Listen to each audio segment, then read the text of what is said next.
30/7/2025 তারিখ বিকাল প্রায় 4টার সময় আমাদের জিআরপিএসের সাব ইন্সপেক্টর পঙ্কজ দাস এবং অন্যান্য স্টাফরা আগরতলা জিআরপি স্টাফদের সঙ্গে নিয়ে আমাদের আগরতলা রেল স্টেশনের প্ল্যাটফর্মে রুটিন চেক আপে যায়।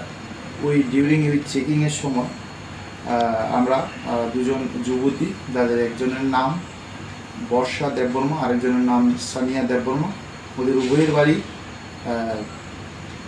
আগরতলা শিরাইমনপুর এলাকায়।